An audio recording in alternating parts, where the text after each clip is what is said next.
Hello and welcome to Chesapeake Weekly.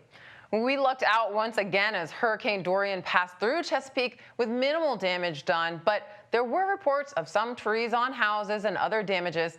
The Office of Emergency Management wants to remind everyone to report damage to your home to the city as soon as possible. The damage that needs to be reported is anything to the primary structure. So any livable space, and that goes for both private and commercial property. So if you've had damage to your fence, if you've had damage to your shed, to your vehicle, that needs to be reported to your insurance company. We're only concerned with damage to your primary structure, so any livable space that you have.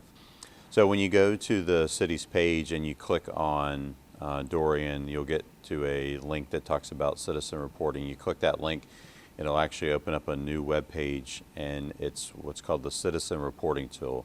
It goes into a system called Crisis Track, and that's what the city uses to calculate all of our damage. It's a very simple, self-explanatory web page. You just add some radio buttons, ask for a little bit of information as far as where your damage is.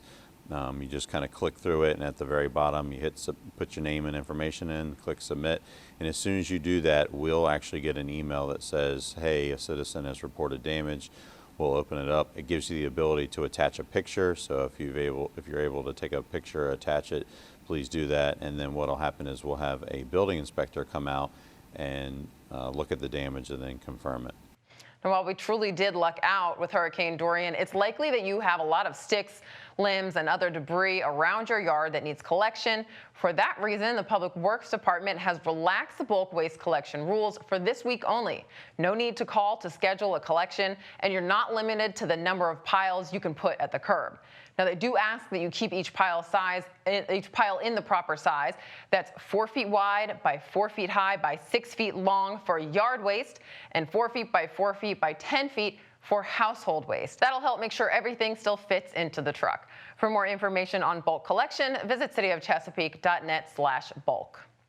The next election is coming up on Tuesday, November 5th. In order for that to be a smooth day for all voters, the city needs election officials to staff the polls. We need lots of help from our citizens. We need at least 150 folks to come out and sign up to be an election official at our polling precincts for Election Day. We have an election in May, and we're looking to probably have one in June as well, and then in November. It's going to be a busy year, and we need all the help we can get. And most people think it's a volunteer job, but actually we do pay. You can make a minimum of $141 for working Election Day, plus the $25 that you had made for the training course leading up to the election. So it ends up being $141 starting, and we need all the help we can get. Spread the word. We like to have folks that have a little bit of computer knowledge. In this day and time, that's not hard to find. It's around us everywhere just to do our banking and any smartphones. But in order to work the electronic poll book, you do need a little bit of minimal experience on a computer, and then we teach you the rest of what you need to know. If you'd like to become an officer of election, there is a deadline coming up. The final orientation before the November election is September 16th, and you need to contact Keith Hayward at the voter registrar's office no later than Friday, September 13th to get a spot. You can do so by emailing him at khayward@cityofchesapeake.net or calling the voter registrar's office at 757-277-9797. Now, school is about more than just homework and tests. It's about preparing students for job placement, but for some kids, that doesn't always feel like an option for them. Enter Project Search, a partnership between Chesapeake Public Schools and Chesapeake Regional Healthcare. Take a look. That this is one of the most meaningful things that we do at this hospital. It is a collaborative with the Chesapeake Public School. That's a great thing, but most importantly, these kids, we really embrace them. They embrace us. It's really meaningful to everyone that's involved. The kids are going to rotate in different departments of the hospital, and they actually kind of become our family while they're here.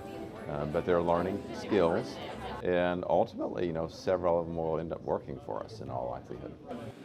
But a lot of our students who graduate actually get employment in other places. We've got students who get employed through Harris Teeter. They get valuable employable skills to go to lifestyle fitness centers and things like that. We really want them to be able to be employed in any number of places because those skills are so important. Learning how to be on time and to interact with the public, learning how to be accurate and follow directions and verify information effectively. And what we find is that our students are so well received at the Chesapeake Regional Hospital that they really enjoy having our students in the program. As a matter of fact, several of them told me last night that they miss our students. They're excited for them to come back. But today is kind of welcoming. It's a reception, for the new kids, our new class. We have 8, with us this year. Okay. And then in the past 5 years, we've hired usually about 2 kids per year. Some have worked right here in food and nutrition and dietary. Others work in plant engineering. So there's a variety of roles. It just kind of, where do they best fit in their exposure to us here? We really wish we could employ all of them, to be honest with you. Yeah. So we're very fortunate. It's also what happens when, as you heard me say last night, when people in a community come together to do great things for our students. And I have to tell you that it's such a great success that we hope we can continue to make it better, but also expand. There are few charity events in the city more popular than the Bra Ha Ha, an annual campaign led by Chesapeake Regional Healthcare to support the fight against breast cancer. But for many women, participation is about so much more than supporting a cause. It's a way to creatively express coming out on the other side of breast cancer. We are working on a bra design for this year's Bra Ha Ha event in Chesapeake. The hardest thing is to come up with your original idea. Some of the bras are super crafty, so I always want mine to measure up to the other ones. So what I did first was sketch it out. My idea this year is going to be a butterfly bra with bling. It's also a symbol of the Chesapeake Regional Breast Center. And a butterfly is symbolic of metamorphosis and freedom, and I feel like the women who have undergone breast cancer need this kind of bright, happy moment. It's going to be so bright, it's going to light up. This one I wanted to try to get women to be motivated to get their mammograms, because that's what saved my life, is early detection and keeping up with mammograms. So that was kind of my inspiration on this one, and I wanted to lighten it up. It was year 2, because I told myself I would submit at least 5 after I got diagnosed, sort of to give back to the community. This was a simple one. I found this poster at an estate sale, and I think that's what, the fight is about, finding the cure. Come up with an idea. It's fun. It's a lot of fun. It goes to a great cause. It's really been something that's been great for my health. There's still time to submit your own bra design. The deadline for registration and fees is October 4th, and the big awards show and auction will be held on October 18th. Learn more at brahaha.org. Well, if you thought your kids were the worst behaved at story time, think again. These kids, though they may have 4 legs, are by far the most rambunctious of the bunch. And we've got stories, crafts, we've got Fun with Goats is here, so they're local in Chesapeake, and the children can come out, they can see the goats, they can listen to stories and do crafts. If you missed today's event at Central Library, we do have 5 other branches that will be doing the program, so if you check out our website at infopeak.org, you can see all the other classes we have.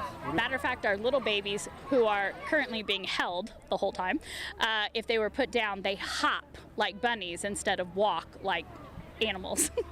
But all my goats have been raised and handled since the day they were born, so they love people.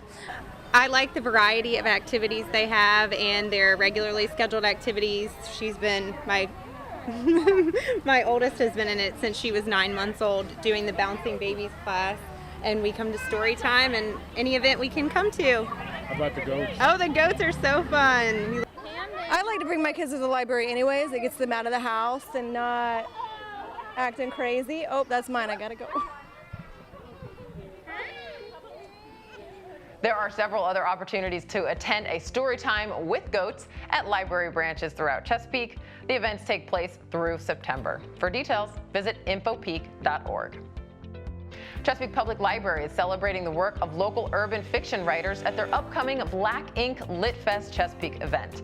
Meet popular author Kiki Swinson and others who transform life experiences into stories filled with excitement. The event takes place at Dr. Clarence V. Cuffey Library on Saturday, September 28th from 11 to 4. For more details on the event, visit infopeak.org. Chesapeake residents will join the nation on Wednesday, September 11th to mark the 18th anniversary of the 9/11 attacks during a ceremony of remembrance. The event takes place at the Chesapeake 9/11 Memorial in City Park, which displays artifacts from that tragic day. The ceremony begins at 8:30 a.m. with a bell tolling at 8:46. There's no cost to attend. You can get event information and learn more about the memorial on Facebook at Chesapeake 9/11 Memorial or by calling the Parks, Recreation, and Tourism Department at 382-6411. Chesapeake Recycles Day was rescheduled from last Saturday to this Saturday, September 14th. The event takes place at Sam's Club in Western Branch, that's out there on Chesapeake Square Ring Road. Bring your old electronics for recycling, household hazardous waste for proper disposal, and sensitive documents for shredding. There are limitations as to how much you can bring, and they will only accept personal items, no business items. The event is free, but they will also accept non-perishable food items for donation to local food banks. For more details on just what's accepted, visit cityofchesapeake.net/recyclesday. If you are 55 or better, the Chesapeake Parks, Recreation, and Tourism Department has tons of events for you to participate in all throughout the year. A delicious event that you won't want to miss is coming up this month. The 55 and Better Pig Pickin' is on Friday, September 20th from 11 to 1 at City Park. Registration is just $7 and you'll get barbecues with all the fixings while you enjoy bluegrass, music, and meet new friends. Register by September 13th to reserve your spot. Just call 382-6411 or visit cityofchesapeake.net/55 and better.